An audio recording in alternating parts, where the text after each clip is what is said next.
I thank you all for coming today. It's a little bit, is everybody feeling a little bit ragged? It's been a little rough. I'm glad you made it, and I think we'll have people joining in from far away. So if you're joining us on the replay, welcome to everyone on the replay. We're still a couple of minutes early.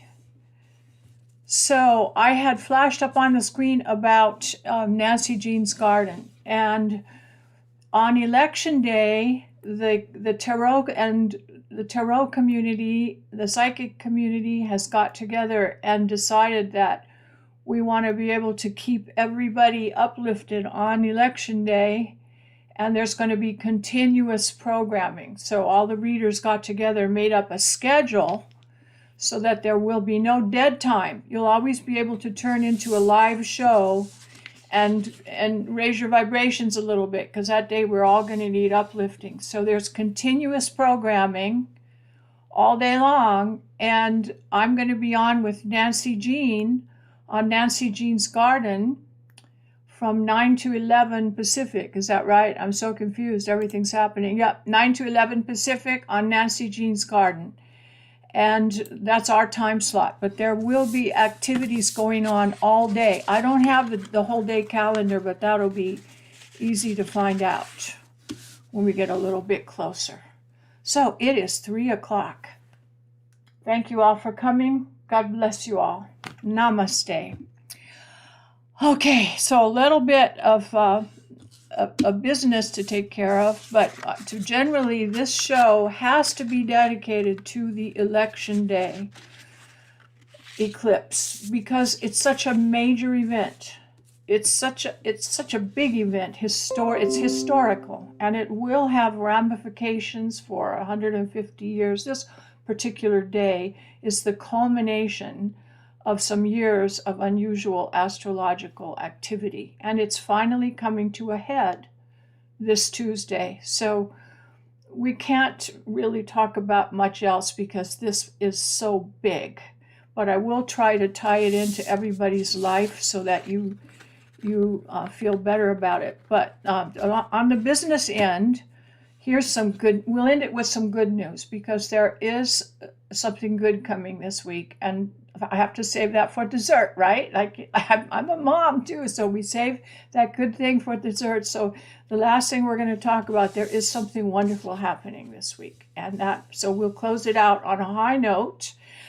And next week on Saturday, I really want to do something different, because we've been so entangled in the eclipses and the Saturn and Uranus square, and all of that has been so traumatic and hard that we've had to deal with that, because it's a really large overarching situation.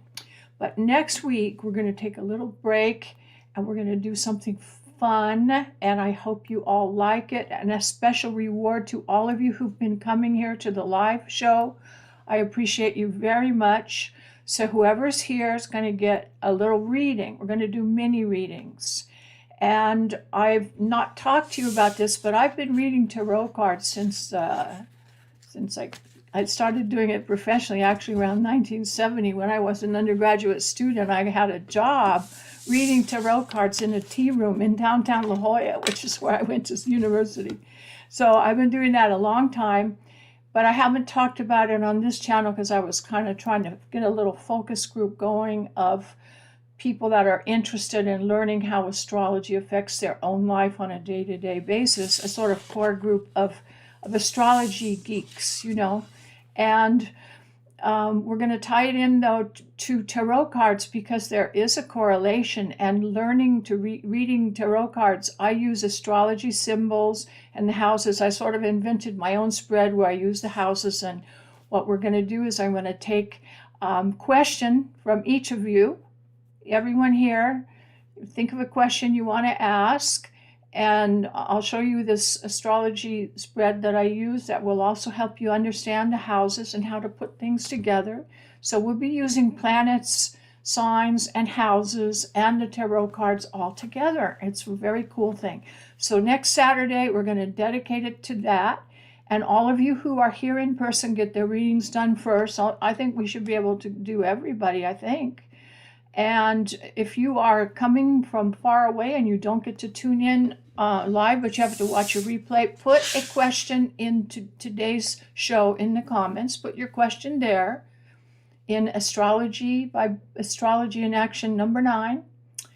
And put your question there. And after I do all the live people, I'll answer any questions that we have in the comments from today's show.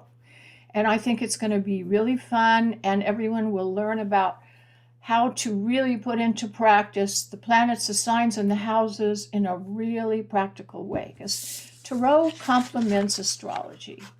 Like Nostradamus did all of these things. If you put the tarot card reading is more immediate, with little questions you can answer in details right away, really fast.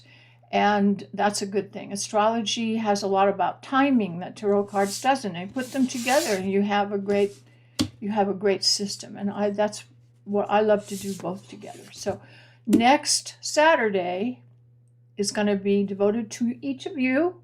Bring your question. We will have a party. Bring a glass of champagne because we're going to celebrate the Dems' victory. Yeah, we are. And we'll have a good day on Saturday. So that's what we're going to do Saturday. And make a specific question if you can. We could do a general thing for you if you just don't have a specific question. But doesn't everybody have a specific question, I think? Anyway, put your question, bring your question. And then, let's see. I wrote some things down so I wouldn't forget what's going on. We can make it a long live stream. We can go an hour and a half, maybe even 2. I don't know why. We'll go and go. And if we have to, I can continue the rest of the questions the next week. Today, I'm not going to do any Mongolian chanting. One of the reasons for that is that I am beat. I'm in Nevada, and Nevada, you may have heard, is a battleground state.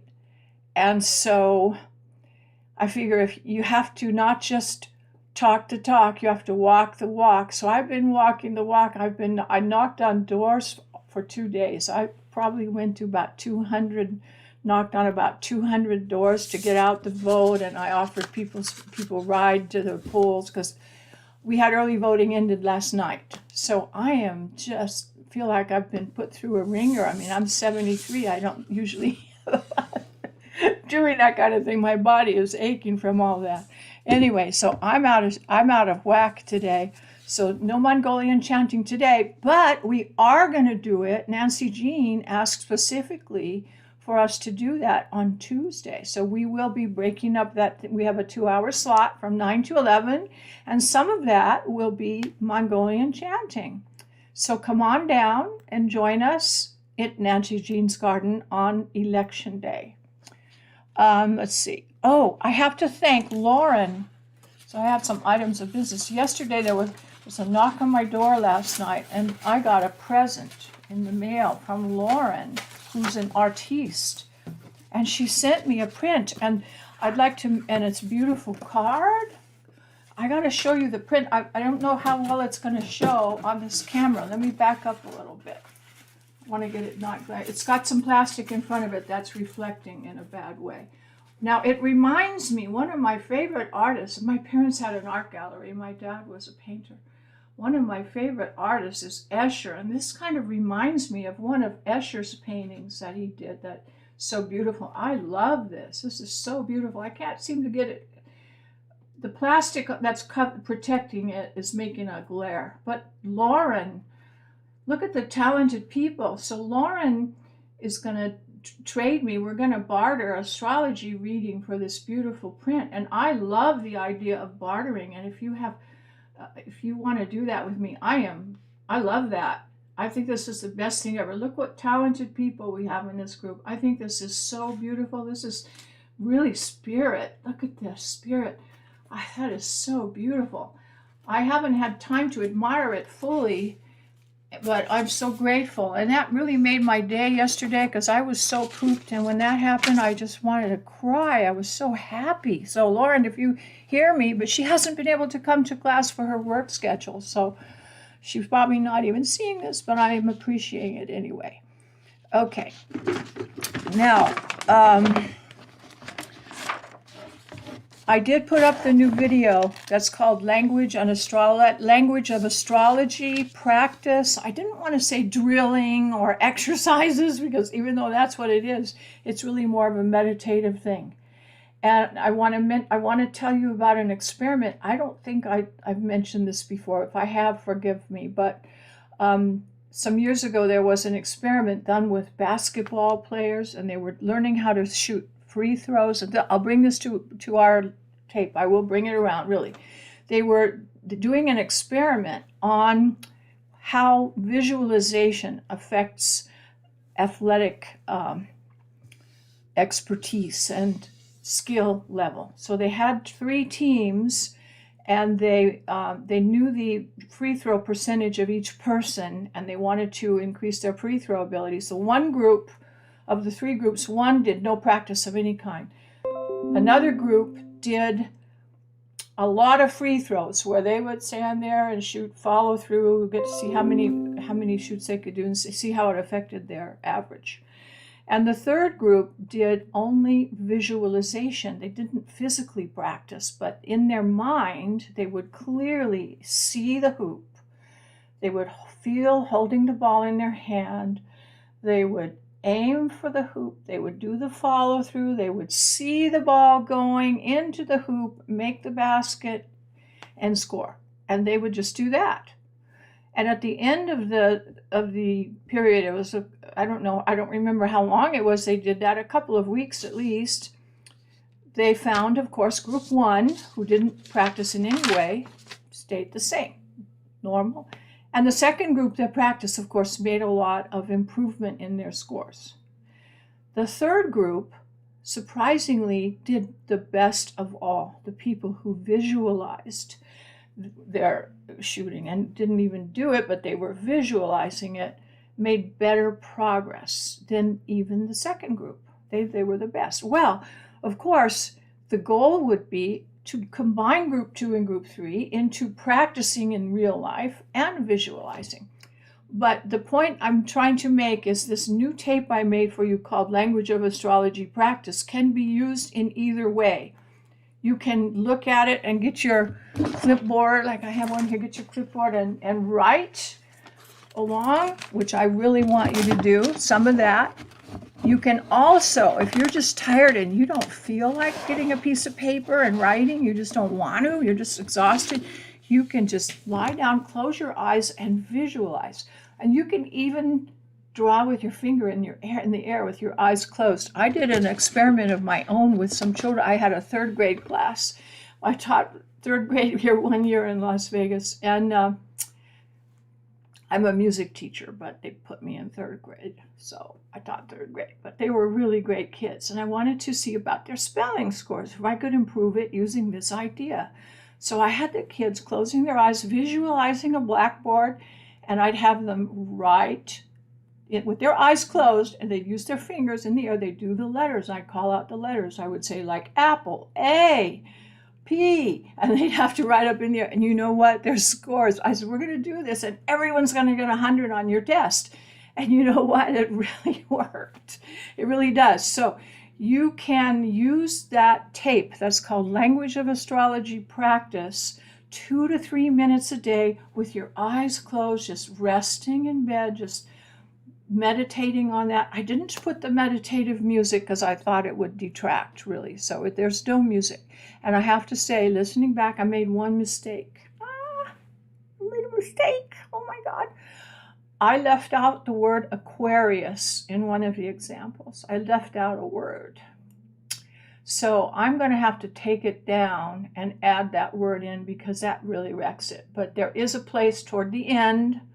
So it's more in the advanced section, so maybe none of you have heard it yet, because maybe you haven't got that far, but there is a place where I left off the word Aquarius, and I'm going to have to take it down and put it back up and fix that. So I apologize for that. Boo, boo, boo, but that's what happened. Okay, now let's go to the subject for today. The subject for today is the big eclipse. Now, we talked about it a little bit in the past, and we've seen it. You've seen the, let's see, here are the drawings of the eclipse. There it is.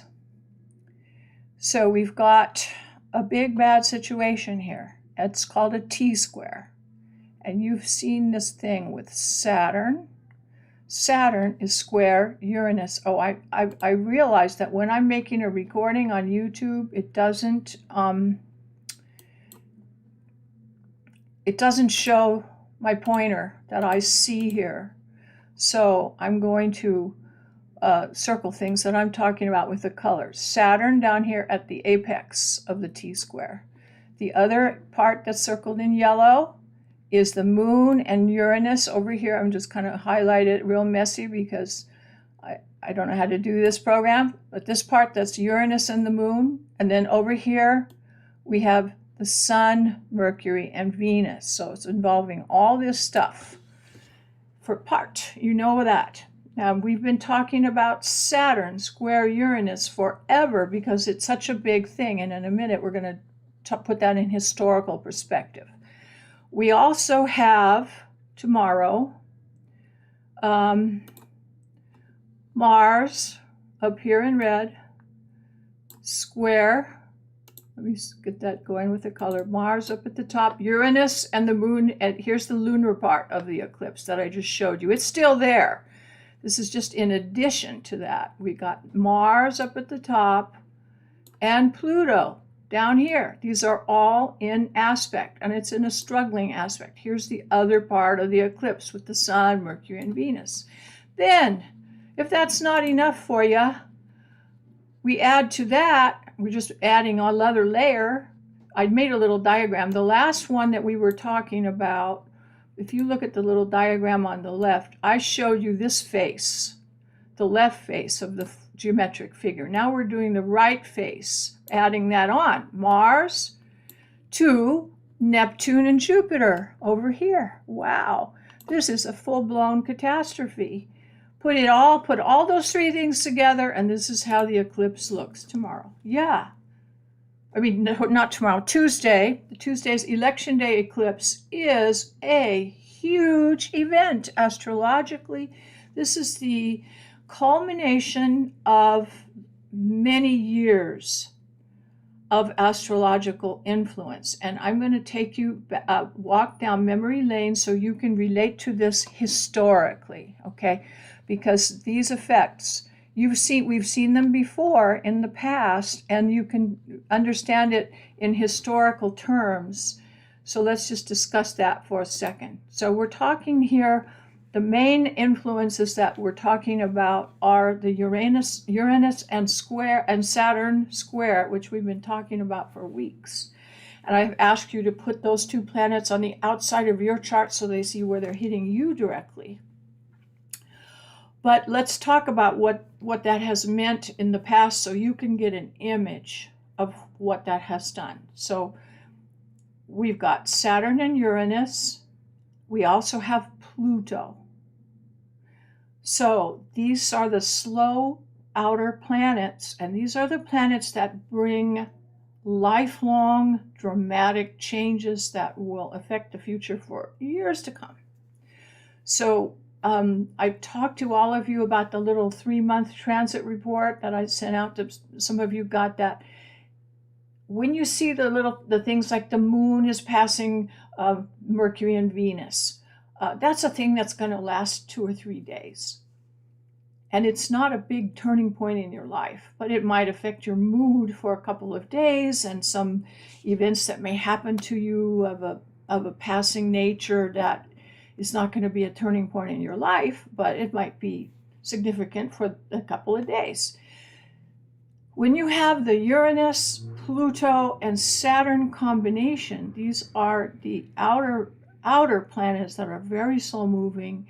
They take forever to come to fruition. They they struggle back and forth for years and years and years. And when it's finally over, you come out of it's like coming out of the dark forest and seeing the light, because you've been in that dark forest struggling for years. And this is what's been happening to us. Now we're going to take it back to the mid-1960s. Some of you youngins weren't around then, but it's old guys remember what happened. But I'm going to bring it up for those of you also who didn't live through it. You've seen movies and you kind of have a general idea what happened in the mid-1960s. We had Uranus and Pluto conjunct. Okay, so Uranus and Pluto together, boom, together in the sky, and opposite that, Saturn. So you have the same three outer planets that we got right now in play in a similar formation, because you've learned that the square, the 90-degree aspect, is similar. It's a struggle, a strain, a stress, like is the opposition. So 90 degrees is a struggle, 180 degrees is a struggle. So it was a parallel situation. It wasn't equal to now, but it was parallel. Now I'm going to remind you of what happened in those days. Anti-war protests, people against the war strongly. Feminism came to a head. People were burning their bras. It seems funny now, but that was quite a radical thing. Power to women, the feminist movement. Birth control just happened. It was just never happened before. It changed the sexual life of lots of people because it made a difference. Roe versus Wade. It seems like I've heard that somewhere before. Roe versus Wade. The civil rights movement. Something like Black Lives Matter, civil rights movement. We had, let's see, what else was going on? Oh, environmentalism began back then. Organic farming and people trying to stop saying against pesticides, etc. Environmentalism began. So it was make love, not war, the peace movement. Does any of this sound familiar? Like these are exactly the same issues that we're talking about, and there was a lot of violence. Students were gunned down by the National Guard. Was it on Penn State, I think? I may see the wrong. I wasn't there at that particular place, and I haven't spent time on the East Coast, but there was a university, I remember the National Guard killed 7 students with their rifles, just in having a peaceful protest. And not to mention the assassinations of JFK, Martin Luther King, and Bobby Kennedy. So this is kind of full circle, isn't it? I mean, now there's a real inhumanity to man going on that's kind of drastic. But anyway, this is Pluto. Let's talk about those planets that are involved. So to give you some keywords, because you're studying astrology, these words should all be linked forever to those planets, and having these images that I just told you should make it easier for you to remember the things that each planet signifies. Number 1, we'll start with Uranus. Uranus is a planet that questions authority. It's the planet of revolution. We talked about this. The French Revolution motto was liberty, fraternity, equality. These are all things that are Aquarian. Uranus. Life, liberty, and the pursuit of happiness was the first words in the American Constitution. It's social revolutionary, progressive, inventions, technological inventions, scientific breakthroughs, like Benjamin Franklin up in the tree with the kite getting electricity. That's Uranus is like electricity, upper octave of Mercury, ruling electricity, scientific breakthroughs. But here's the one word that I really want you to keep in mind: radical, unexpected change. Now this is the one phrase, if you had to sum up what's going to happen on Tuesday. Unexpected change. We can't know exactly what it is, or wouldn't it be unexpected? But you're going to be surprised. There's a big surprise coming. And I was thinking about this, and something came to mind. And I'm 73, so I bring images that maybe some of you didn't live through, but there used to be a TV show. I think it was in the 70s, so long ago, I don't even remember when, but it was called Kung Fu, and it was about a Chinese martial artist, like black belt, top grade star in martial arts, but he was a monk, so he had done martial arts as a spiritual study. Of course, he did it. He knew how to do the fighting moves also, but he had spiritual training in a monastery all his life since a little child. And so there was one episode, and then this guy was somehow got to the Old West, and he was like a maverick in the Old West, solving every, like a Lone Ranger of the Batman of the Old West, this Chinese monk martial artist. Go figure. But anyway, one episode was so, it just hit me so hard. I can see it so clearly. He was a little boy. So he went back when he was a little boy in the monastery, just a small child, I don't know, 8 or 9 years old. And the chief monk sent him on a big, important mission. He was responsible. He was given a precious statue of the Buddha that had some real important significance, and it was one of a kind and totally unique and very valuable. It also was gold or something, so it would have value to a bad person, let's say. So he got the statue, and the little boy had to go on horseback ride on the horse to a monastery that was like a couple days ride, and deliver this to the monks at the other place, and that was his job. So along the way, this little boy got ambushed by bandits. This was, I don't know where they were, but it looked, we were talking Mongolian chanting, it looked like Mongolian plains, they're out there, and bandits came and robbed him, and he was a little boy. He wasn't able to defend himself fully like he could when he was grown. He was still very little. And they stole the statue and got away.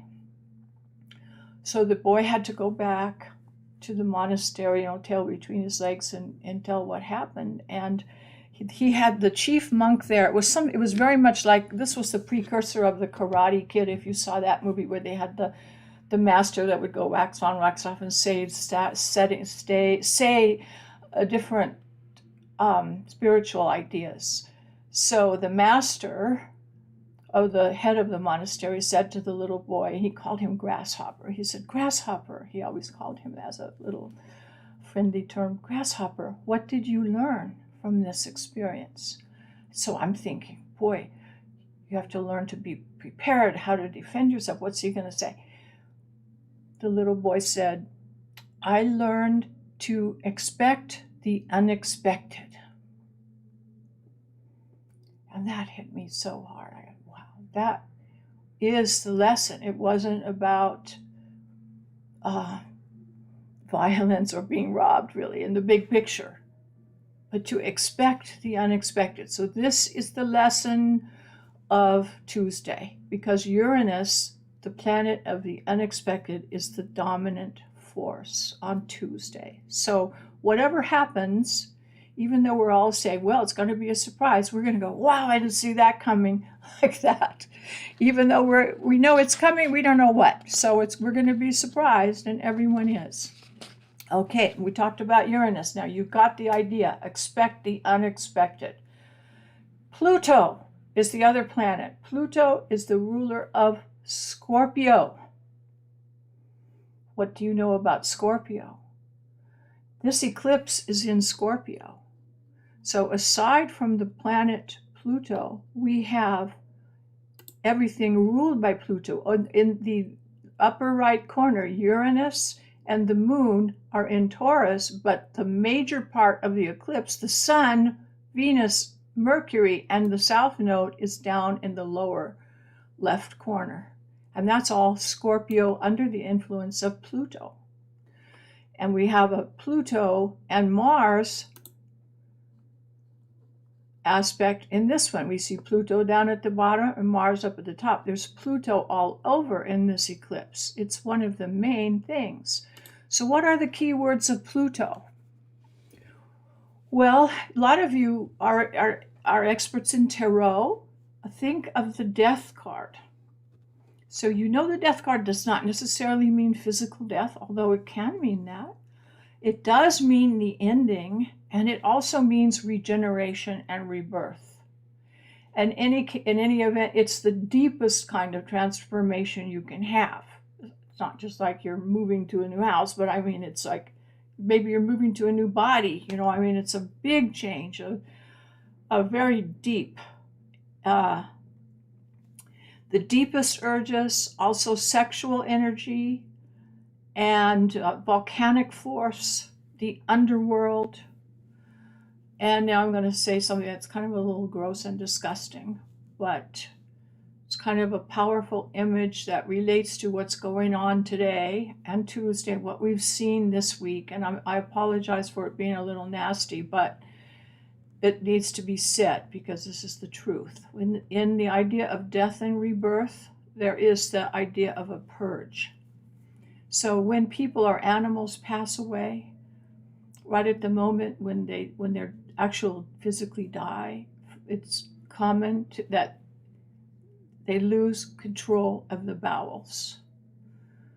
So in the death throes, there is a purge and release, evacuation of nasty things that don't serve you anymore. It's kind of disgusting, but we have to say it because what's happening around us is something like this, because there are people who are in the death throes that represent the negative part of Pluto. There are those people, we know, we saw it this week in the response. I think this is, of all these past years that have been so horrible in so many ways, the most disgusting thing to me was people's response to Paul Pelosi's attack when they actually made fun of it and laughed at it. You're like, are these people for real? They're so, the inhumanity of that is so over the top that it just shocked me that people could make fun of that and laugh at an 82-year-old man who's asleep in his own bed getting hit with a hammer, and then they think it's funny. And these aren't just little people. The leaders of the party have not come out and said anything about it. You know, years ago there was a shooting of some Republicans on the baseball field, and Nancy Pelosi came out saying, we have to all stand together. This is not a Republican Democratic issue. We all have to support these people who've been hurt. And there was nobody laughing. Ha ha, you got shot. You know, oh my God, I think that it's the most disgusting thing. But these are people. There are people who are not able to make the transformation that is required at this time, because it's required to make a change of vibration in order to survive. And there are some people that just aren't ready. And we can see them, so we are feeling bad, but we can't be lowered to their level. So having all of this negative purging and negative, nasty, aggressive things going on, we can't let it affect your vibration. Don't let it bring you to their level.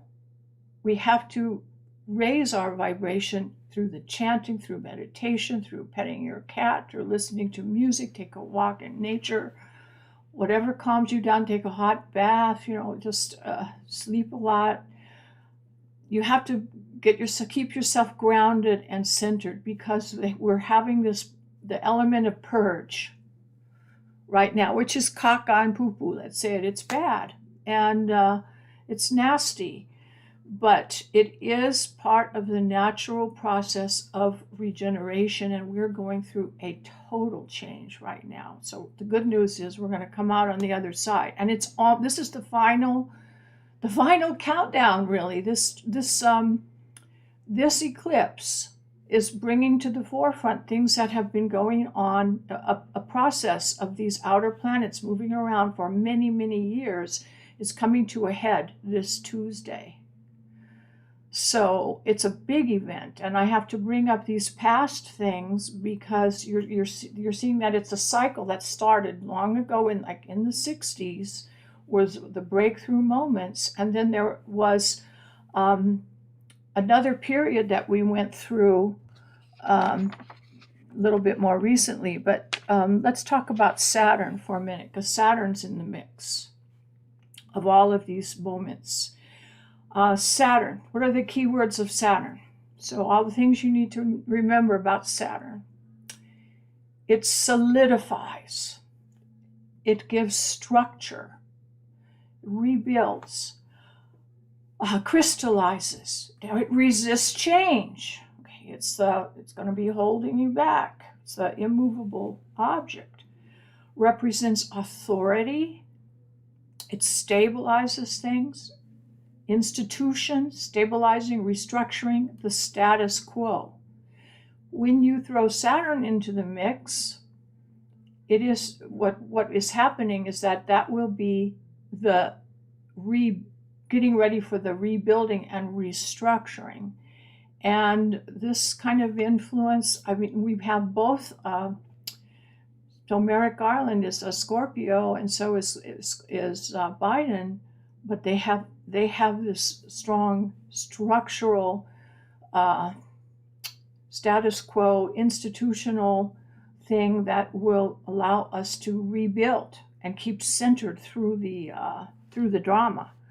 So these are the three influences that are happening now, and it's not just America; it's happening all over the world. Look at Brazil, Ukraine, United Kingdom, Iran, just to name a few. The whole world is going through the same kind of dramatic changes, and it's a very rare cycle. It happens very rarely, like every 150 years. It lasts for a long time, and then we've got other overarching things like entering the age of Aquarius. So it's a cycle of 2,000 years. So we're talking of a magnitude of the Roman Empire changing into modern times. It doesn't happen in a day, but it's happening to us now. And Tuesday is the culmination of years of these astrological influences that we've been feeling. So hang on to your hat. It's going to be a shocker, and it won't pass in a day. This election is not going to be over in one day. But I do have a little, and the effect of this will be felt for so many years to come. It's going to be like 150 year event and bring us into the new age. So it's the seed. It's the seed of the new beginning. And to make the seed come forth, it takes a lot of energy, and it needs some manure and poo-poo on it too. And so we're getting some of that. Anyway, so just keep focused, do your breathing exercises, do all the things that keep you centered.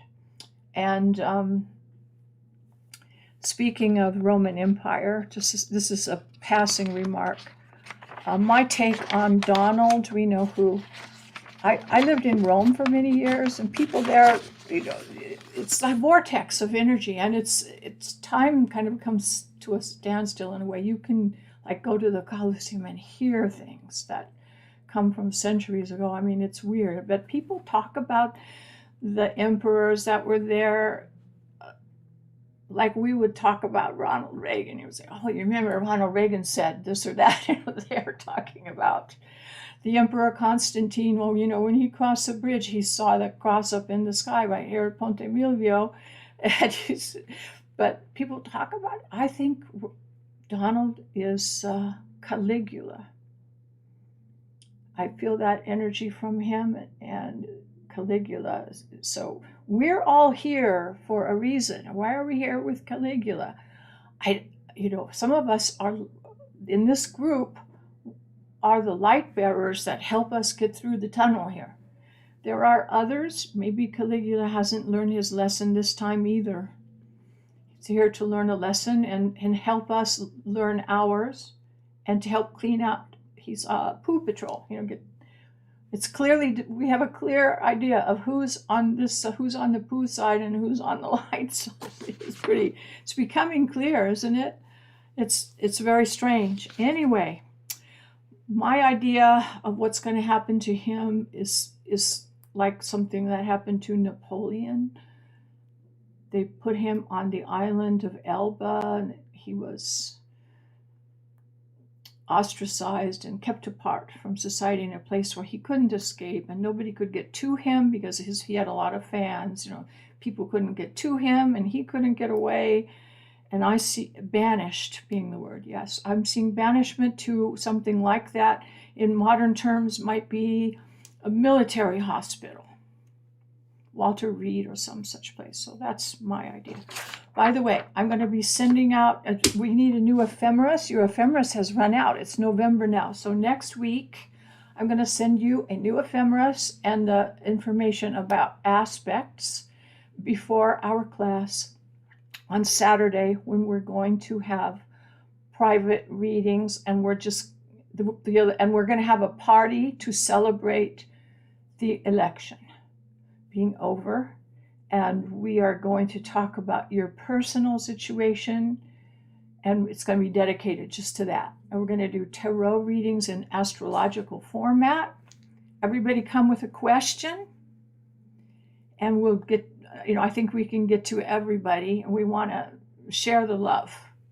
And you people are really special, and I'm so blessed to know each of you. When I get to have personal readings of things with you, it's just wonderful to meet all of you. So this next Saturday, we'll have an actual live stream interaction with all of you. And for those people who are far away, I will reserve your questions till last, so that if anybody's here in the live stream and needs to take off, they can. And you guys that are here from far away can fast forward to your part, and we'll just keep it going. And I love you all. Please remember Nancy Jean's Garden on Tuesday. I had put this up. Let's see. Nancy Jean's Garden. And if you search YouTube, that's her channel. And she's awesome. And you know that she's very knowledgeable about, she worked in politics professionally. So not only is she a psychic and expert on crystals and tarot reading and reading energy, but she's very knowledgeable from the inside about politics. And she's in Texas, so she can tell us what's going on with Beto. You know what? Well, let me ask you a question. I'm going to look at the chat for an answer.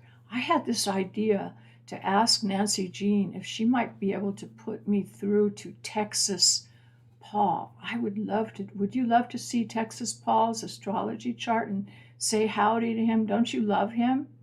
I don't know if you're familiar with Texas Paul, but if you're not, go to Midas Touch and see some of his posts on YouTube. Texas Paul. He's on the Midas Touch channel, which I love everything they do. Anybody heard of Texas Paul? Hello? Texas Paul? Nobody? Grace and Harmony, yes, you're right. It was Kent State. Kent State is where they had that massacre. That was terrible, shocking. I can see the image of Life magazine where there was a young girl leaning over the body of someone that had been, and she just, I could see that so clear as day. Anyway, Texas Paul, anybody know who he is? Well, he'd be fun. Anyway, so no Mongolian chant today, but we will be doing it on Tuesday with Nancy Jean. So that's it, and I will be sending you some emails this week as soon as I make a little recovery. I told you I went door to door to like 200 doors in the past 2 days, and I am beat down. Text Grace and Harmony, yes, Texas Paul. He's so funny. I saw one video that made me laugh. He had just seen something really bad, and he said, it made me want, I got to go down to the cussing pond. The cussing pond. People from Texas have the best expressions. Okay, everybody. I love you. Any questions? Remember, you can put comments in the comment section. I'm going to be looking at all of those. And if you're not able to be at the live stream, I'll still do a reading from you. Texas Paul, Betty, you know what? I had asked you for after 2 o'clock on Thursday or Friday, after 2 on Pacific time. Betty. I can't wait to see you. Betty won the contest, so we're going to have our meeting. I thought I have to have a couple days after election because I am wrung out. So, Betty, Thursday after 2 on Pacific, or Friday after 2 Pacific, or some other day. Send me a text. Okay, everybody, I love you all. And thank you to Lauren for this beautiful print and letter. And oh my gosh, her artwork is so wonderful. That's just so beautiful. I got to find a way to put it up behind me so you can all enjoy it when we're having our class. Oh, I feel so much better now that I talked to all of you. I hope you're feeling better too. Love and blessings to all of you. Please be careful. Stay out of harm's way. Do the prayer, the most benevolent outcome prayer. If you have to go out on election day, please surround yourself with that protection before you go out. Okay, it's going to be a little touchy in some areas, so be careful. Okay. Most benevolent outcome prayer for everybody. Love you all. I'm going to say adios. Hasta la vista. See you Saturday. Oh, Saturday is a good day. Before we hang up, I got to show you something. I didn't show you the good news. Next Saturday, okay, this is some bad things that are happening during the eclipse, but we're going to go to Saturday. This is November 12th. Saturday, and I'll show this on November 12th. Saturday, the 12th, and the next couple of days after that for spiritual development, like readings, meditation, mystical experiences. This is like an enlightenment period. You've got the Sun, Mercury, and Venus in Scorpio, sextile Pluto, sextile Neptune and Jupiter. This is all the highest spiritual stuff, and the Moon. This is a grand trine in water signs. Grand trine. Oh, you couldn't see me doing all of that. Let's highlight these things. So up at the top, we have in Scorpio, Venus, Mercury, Sun, South Node. In Capricorn, Pluto. It's a good aspect. In Pisces, Neptune and Jupiter conjunct. Over here to the Moon in Cancer. So we have grand trine in water. You see the triangle part? That's called a grand trine in water. This is the best thing for spiritual activities that you can have. With the little sextile to Pluto, Neptune, and Jupiter, that's called a kite. Do you see the kite formation in there? This is so beautiful. This is wonderful. So the good news is that after Election Day, it's going to be touch and go for about 4 days, not so good. Then by Saturday, we have a few days of really heightened spiritual awareness that those of us that are enjoying this kind of activity have a doorway to an enlightenment and spiritual growth, and it's a really fantastic thing. So this is starting on Saturday, November 12th. Will last for a couple days, 2-3 days of beautiful influences. So set your sights on that kind of thing, because those are the days I want you to do your astrology language development, a couple minutes a day. You'll blast off. This is perfect. So bye, everybody. I wanted to send you off on a happy note, and I almost forgot about that. So this is something good is coming down the pike. Yay! We haven't had good news for so long, huh? It's a good news day. Saturday, we'll be starting to feel better. We're going to come out of it starting then. There we go. All right, we'll start Saturday with that, explaining that, and then we'll go into our readings and just dedicate it all to you. Okay, love you all. Be safe out there. Bye.